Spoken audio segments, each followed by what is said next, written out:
अब हम आगे बात करेंगे कि अम्ल और क्षारक जो होता है ना, वो अलग अलग चीज़ों के साथ कैसे अभिक्रिया करता है। ठीक है, तो सबसे पहले हम अम्ल और क्षारक का देखते हैं किस किस के साथ हम पढ़ना है हमें।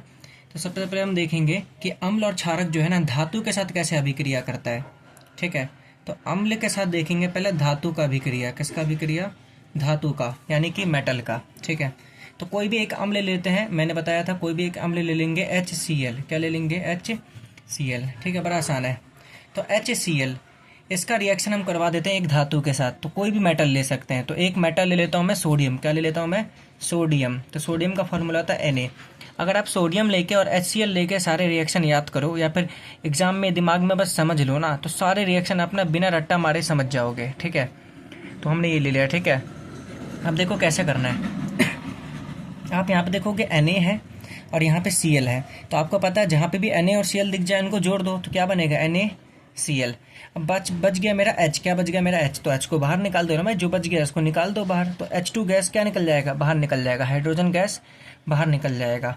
तो जब अम्ल किसी धातु के साथ रिएक्ट करता है तो ये बन गया मेरा लवण, और प्लस में बन गया मेरा हाइड्रोजन गैस। प्लस में क्या बन गया मेरा? Hydrogen gas. कौन सा गैस बन गया? Hydrogen gas. तो सिंपल सा हमें याद रखना है कि अम्ल प्लस धातु बनता है लवण प्लस में हाइड्रोजन गैस। लवण प्लस में हाइड्रोजन गैस। आपसे एग्जाम में सीधे पूछेगा कि जब अम्ल धातु के साथ अभिक्रिया करता है तो कौन सा गैस बनता है। तो सिंपल हमें याद रखना, हाइड्रोजन गैस बनता है, ऐसे पूछा जाएगा। अब कुछ यहाँ पे इंपॉर्टेंट बात है, ठीक है, कि हाइड्रोजन गैस की पहचान कैसे होती है। तो जो H2 गैस की पहचान कैसे होती है, मान लो जब हमने रिएक्शन किया तो हाइड्रोजन गैस बना एक्चुअल लाइफ में, लेकिन आपको कैसे पता कि वो जो गैस बना था वो हाइड्रोजन ही था। तो हाइड्रोजन गैस के बारे में खास बात क्या है कि हाइड्रोजन गैस जब फटता है ना, जब ये फटता है ना, तो पॉप साउंड के साथ फटता है। कैसे साउंड के साथ फटता है? पॉप आवाज़ के साथ फटता है। पॉप आवाज़ के साथ फटता है। तो जब हाइड्रोजन गैस के ऊपर आप मोमबत्ती रख दो जला के, तो हाइड्रोजन गैस जब जल के फटेगा ना, तो पॉप आवाज़ के साथ फटेगा। तो हाइड्रोजन गैस की पहचान होती है। ठीक है, अब बात करते हैं कि जो हमारा क्षारक होता है ना, वो धातु के साथ कैसे अभिक्रिया करता है। ठीक है, तो याद रखना कि हाइड्रोजन गैस पॉप साउंड के साथ फटता है। पहले ये तो इंपॉर्टेंट बात है, पहले ये याद रखना है ना।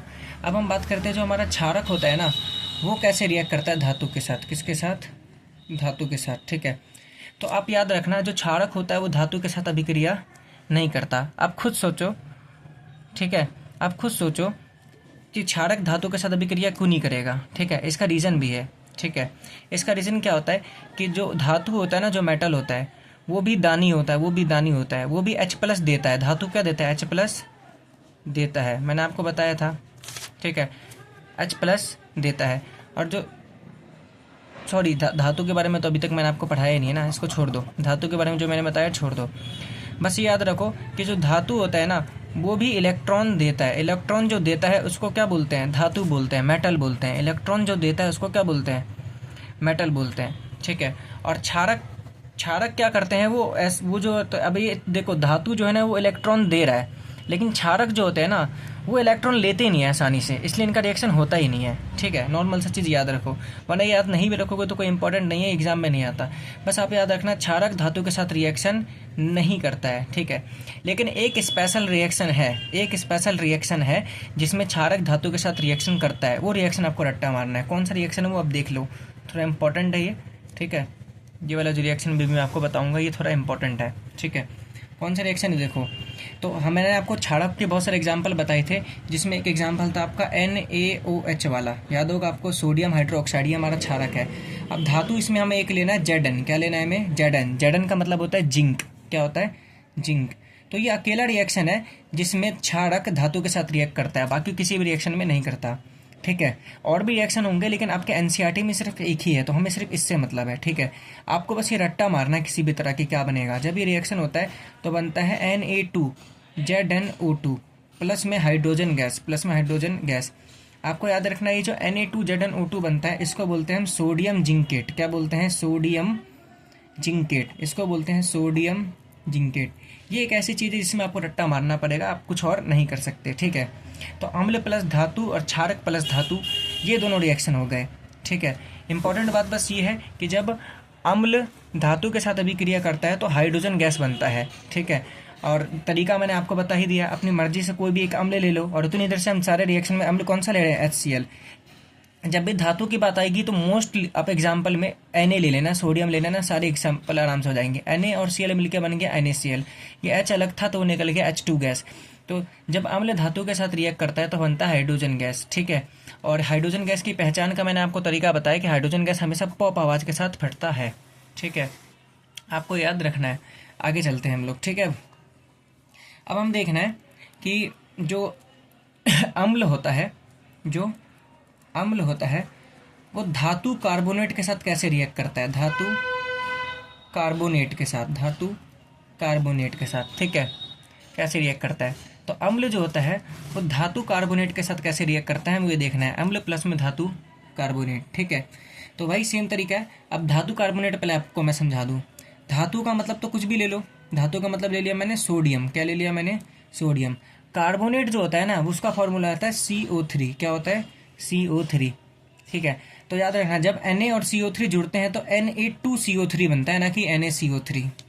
बस याद रखना धातु होता है कोई सा भी, सोडियम ले लिया, मैग्नीशियम ले लिया, कुछ भी ले लिया, कार्बोनेट का फॉर्मूला होता है CO3। तो कोई भी एक धातु कार्बोनेट ले लो, तो एक धातु कार्बोनेट ने ले लिया, हमने ले लिया सोडियम कार्बोनेट Na2CO3। इसका रिएक्शन करवा दो HCl के साथ, किसके साथ रिएक्शन करवा दो, HCl के साथ।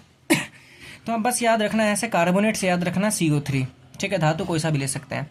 अब इम्पोर्टेंट बात देखो, जब ये रिएक्शन होता है तो देखो इधर Na दिख रहा है, इधर का Cl दिख रहा है, तो आपको पता था जब इस भी रिएक्शन में Na और Cl दिख जाए उन दोनों को क्या कर दो, जोड़ के निकाल दो। तो NaCl निकल गया, आगे रट्टा मारना नहीं है, हमें बस समझना है। यहाँ पे CO3 दिख रहा है, तो जहाँ पर भी CO3 दिख जाता है ना तो CO3 के अंदर से आप क्या निकाल सकते हो, CO2 gas, CO2 gas, carbon dioxide gas. अब इधर बच गया मेरा एक H और इधर मेरा CO3 में से एक O बच चुका है, क्योंकि CO2 निकल दिया, एक O तो बच चुका है, तो इधर एक H बच गया, इधर एक O बच गया। तो लास्ट में H और O जो बच चुके हैं उनको भी निकाल दो, तो ये बनेगा H2O। तो आपको याद रखना कि जब हमारा अम्ल धातु कार्बोनेट के साथ अभिक्रिया करता है तो बनता है लवण, क्या बनता है, लवण, प्लस में CO2 गैस, प्लस में वाटर। तो आपको इंपॉर्टेंट बस ये याद रखना है कि जब अम्ल धातु कार्बोनेट के साथ रिएक्ट करता है तो बनता है CO2 गैस। कौन सा गैस बनता है, CO2 गैस। गैस बहुत बार पूछा जाता है एग्जाम में कि गैस कौन सा बनता है, तो बस आपको मैंने ट्रिक बता दिया है कि CO3 जो कार्बोनेट जो होता है इसका होता है CO3। तो CO3 में से क्या निकलेगा, CO2 तो निकलेगा, नॉर्मल सी बात है। तो इस तरीके से ट्रिक बना बना के आपको याद करना है। तो हमें पता तो चल गया कि CO2 गैस बना है, CO2 गैस बना है, लेकिन आखिर CO2 गैस का टेस्ट कैसे होगा, मतलब आपने रिएक्शन किया, CO2 गैस बना, लेकिन आपको कैसे पता चला कि CO2 गैस है। जैसे हाइड्रोजन गैस के लिए मैंने आपको बताया, हाइड्रोजन गैस जो होता है ना वो पॉप साउंड के साथ फटता है, पॉप आवाज़ के साथ। अगर उसके ऊपर कैंडल रख दिया जाए जला के, तो CO2 गैस का टेस्ट कैसे होता है। CO2 गैस का टेस्ट बहुत इंपॉर्टेंट है, एग्जाम में बहुत बार आता है घूम फिर के, तो बहुत आसान है। तो हमें CO2 गैस के लिए टेस्ट के लिए क्या करना है कि जो CO2 गैस होता है ना इसको चूना पानी से पास करना है। इसको किससे पास करना है, चूना पानी। तो हम एक चूना पानी लेंगे और चूना पानी में से क्या पास कर देंगे, CO2 गैस को। तो अगर मैं CO2 गैस को चूना पानी में से पास करता हूँ ना, तो खास बात क्या होता है, ये जो चूना पानी होता है ना इसका रंग दूधिया हो जाता है। क्या हो जाता है, दूधिया। तो अगर मैं किसी गैस को चूना पानी से पास करूं और चूना पानी का रंग दूधिया हो जाए, तो मैं बोलूँगा कि जो गैस मैंने पास किया था ना वो गैस क्या था, CO2 गैस था। सिंपल एग्जाम में सवाल पूछा जाएगा कि जब एक गैस को चूना पानी से पास करते हैं तो उसका रंग दूधिया हो जाता है, तो वो गैस कौन सा था, CO2 गैस। या फिर ये बोले कि चूना पानी जो टेस्ट होता है ना, चूना पानी टेस्ट, वो किस गैस को पता करने के लिए करते हैं, तो CO2 गैस। अगर आपसे रिएक्शन पूछा जाए कि रिएक्शन क्या होता है, तो रिएक्शन भी आप याद कर सकते हो, बस रिएक्शन इतना इंपॉर्टेंट है नहीं। रिएक्शन क्या है, देखो चूना पानी का जो फॉर्मूला होता है ना वो पहले लिख लो, ठीक है। चूना पानी का जो फॉर्मूला होता है वो होता है हमारा CaOH का होल ट्वाइस। 10वीं में आपने पढ़ा होगा कैल्शियम हाइड्रोक्साइड, CaOH का होल ट्वाइस, प्लस इसमें रिएक्शन करवाना है CO2 गैस का, क्योंकि इसमें से चूना पानी में से मैं क्या पास कर रहा हूँ, CO2, ठीक है। तो अब यहाँ पे देखना, यहाँ पे CA दिख रहा है और इधर दिख रहा है CO2, ये दोनों जुड़ जाते हैं और बनाते हैं CaCO3, ठीक है, कैल्शियम कार्बोनेट। प्लस में ये जो OH अंदर है ना, OH ये बाहर निकल के बन जाता है H2O। क्या बन जाता है, H2O। तो ये रिएक्शन होता है। ये जो CaCO3 होता है ना, Ca का मतलब कैल्शियम और CO3 का मतलब कार्बोनेट, अभी पढ़ाया था। ये CaCO3 के वजह से ही जो रंग होता है ना वो दूधिया हो जाता है चूना पानी का। ठीक है, याद रखना अगर आपसे पूछा जाए कि किसके वजह से दूधिया हो जाता है। ठीक है, तो ये बहुत इंपॉर्टेंट था CO2 गैस टेस्ट। ठीक है, आगे हम चलते हैं कि अगर अम्ल, अब हम बात करते हैं कि ये जो अम्ल होता है ना वो धातु हाइड्रोजन कार्बोनेट के साथ कैसे अभिक्रिया करता है, धातु हाइड्रोजन कार्बोनेट के साथ। ठीक है, तो कोई भी एक अम्ल ले लेते हैं, अम्ल उत्तीर्ण से हम HCl ले रहे हैं, हम HCl ले लेंगे। ठीक है, अब हम लेते हैं धातु ले लिया हमने सोडियम, हाइड्रोजन जो होता है वो तो मेरा H ही होता है, और कार्बोनेट होता है मेरा CO3, कार्बोनेट होता है मेरा CO3। तो बस अब रिएक्शन करके देख लेते हैं। तो HCl प्लस में NaHCO3। ठीक है, अम्ल प्लस में धातु हाइड्रोजन कार्बोनेट। ठीक है, तो सेम वही चीज़ है। ठीक है, यहाँ पे देखो Na है और यहाँ पे क्या है, Cl है, तो NaCl तो हमेशा निकल जाएगा जब भी NaCl आपको दिख जाए। अब यहाँ पे देखो, यहाँ पे CO3 है, मैंने आपको पहले बताया था CO3 जब दिख जाए तो CO2 गैस निकाल दो। अब CO3 में एक O बच चुका था। ठीक है, यहाँ का H बच गया और यहाँ का H बच गया, ये तीनों जुड़ के बना लेंगे H2O। यहाँ का H और यहाँ पे का H, ये हो जाएगा H2, और इसका एक O बच गया था O, तो H2O। तो इसका मतलब जब अम्ल धातु हाइड्रोजन कार्बोनेट के साथ रिएक्ट करता है तो फिर से कौन सा गैस बनता है, CO2 गैस। तो मैंने आपको सिंपल ट्रिक बता रखा है कि जब भी आपको कार्बोनेट दिख जाए, CO3 दिख जाए किसी चीज़ में, तो उसमें से कौन सा गैस निकलेगा, CO2 गैस निकलेगा। तो गैस का बहुत इंपॉर्टेंट टॉपिक है, पूछा जाता है। तो आपको बस याद रखना है CO2 गैस निकलता किस किस रिएक्शन में है, और CO2 गैस के लिए एक टेस्ट होता है जिसको बोलते हैं चूना पानी टेस्ट। चूना पानी टेस्ट, चूना पानी में से CO2 अगर पास कराए गुजारे तो चूना पानी का रंग जो होता है वो दूधिया हो जाता है। ठीक है, तो यहाँ तक ये बहुत ज़्यादा इंपॉर्टेंट चीज़ें थी। आगे हम एक बहुत इंपॉर्टेंट अम्ल के बारे में पढ़ेंगे जिसके बारे में अलग से पढ़ना बहुत इंपॉर्टेंट है। इसका नाम है नाइट्रिक अम्ल। क्या नाम है, नाइट्रिक अम्ल। नाइट्रिक अम्ल का जो फॉर्मूला होता है वो होता है HNO3। नाइट्रिक अम्ल का फॉर्मूला होता है HNO3। इसमें N आता है, N का मतलब है नाइट्रोजन, तो नाइट्रोजन से याद रखना है नाइट्रिक अम्ल। तो नाइट्रिक अम्ल का फॉर्मूला होता है HNO3। ठीक है, तो नाइट्रिक अम्ल इतना खास क्यों है। मैंने अभी अभी आपको एक चीज़ पढ़ाया था, एक टॉपिक जिसमें मैंने आपको बताया था कि अगर अम्ल धातु के साथ अभिक्रिया करेगा तो क्या होगा। तो मैंने आपको बोला था रट्टा तो मारना ही नहीं है, तो एक अम्ल ले लिया था हमने हर हमेशा की तरह HCl। ठीक है, और एक धातु हमेशा की तरह मैंने आपको लेने को बोला था सोडियम। तो Na और ये रहा Cl, NaCl मिलके क्या बनाने लेंगे, NaCl प्लस में ये जो H बच गया है उसको निकाल देते थे हम हाइड्रोजन गैस। तो हम बोलते थे ये तो लवण है, ये तो हमारा नमक है, और ये था हमारा हाइड्रोजन गैस। तो अम्ल और धातु रिएक्ट करके बनाते थे लवण प्लस में H2 गैस। ठीक है, यानी कि जब भी अम्ल धातु के साथ अभिक्रिया करेगा तो कौन सा गैस बनेगा, हाइड्रोजन गैस बनेगा। नॉर्मल सी बात ये है। लेकिन नाइट्रिक अम्ल बिल्कुल अलग चलता है, दुनिया से अलग चलता है, ये अलग ही भाई इसका अपना तेजी चलता है ये।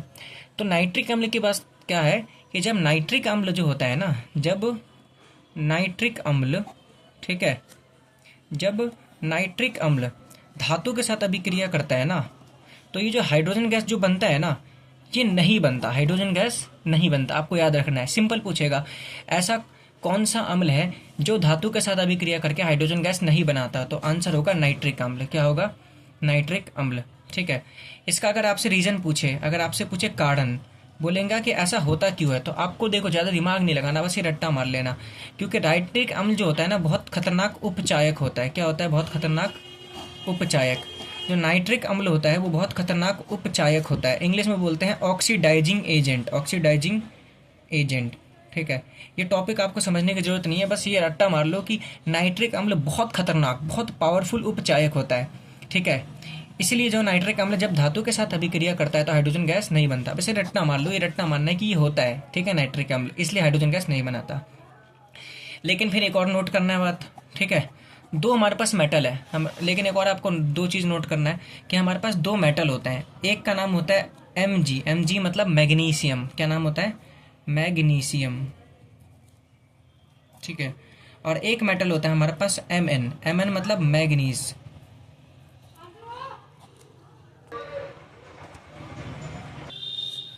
तो एक है मैग्नीशियम और एक है मैग्नीस।